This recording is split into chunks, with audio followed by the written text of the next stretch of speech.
It was April 1945, and the war in Europe was nearing its end. But for Sergeant James Red Callahan and his unit, the fighting was far from over. Their mission: hold Hill 145, a strategic high ground near the German border. Losing it would expose Allied supply lines, potentially delaying the final push toward Berlin. The men were weary. Months of combat had hardened them, but Hill 145 was different. It was heavily fortified, and intelligence reports suggested the Germans were preparing a counteroffensive.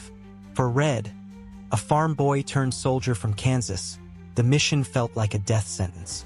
But orders were orders. The approach to the hill was treacherous.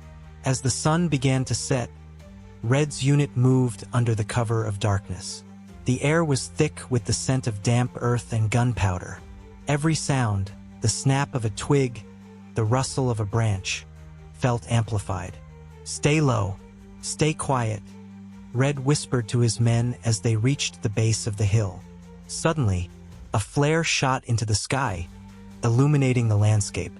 Machine guns opened fire from the German bunkers above. The night erupted into chaos. Red and his men dove for cover as bullets zipped through the air, kicking up dirt and debris. "Suppressing fire," Red yelled, his voice barely audible over the deafening gunfire. Private Miller, the youngest in the group, grabbed his rifle and began firing toward the enemy positions. The others followed suit, laying down cover fire as Red led a small team to flank the nearest bunker. Crawling through the mud, their breaths visible in the cold night air, they inched closer. Grenades in hand, they made their move. Red pulled the pin and tossed a grenade into the bunker. The explosion lit up the night, silencing the machine gun. "Move up," Red shouted, signaling the others. As they advanced, the Germans launched mortars, the ground shaking with each impact. Trees splintered, and screams pierced the chaos. Red's heart pounded as he saw Miller hit by shrapnel. Without hesitation, he dragged the young soldier to cover. "You'll be fine, kid," Red said, though he wasn't sure he believed it. The unit pressed on, taking out one bunker after another. The hill was a maze of trenches, and every turn brought another deadly encounter.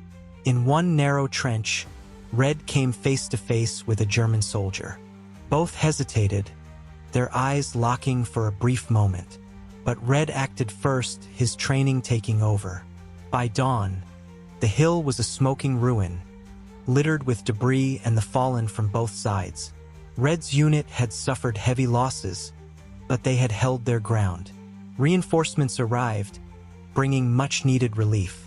As the medics tended to the wounded, Red sat beside Miller, who had miraculously survived.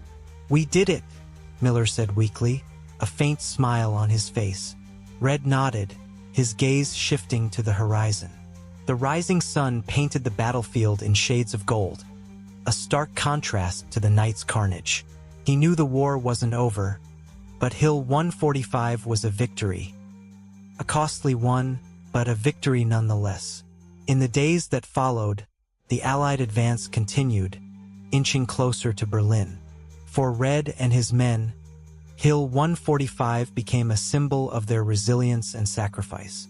Years later, Red would revisit the site, now a peaceful meadow, and remember the men who fought and fell there.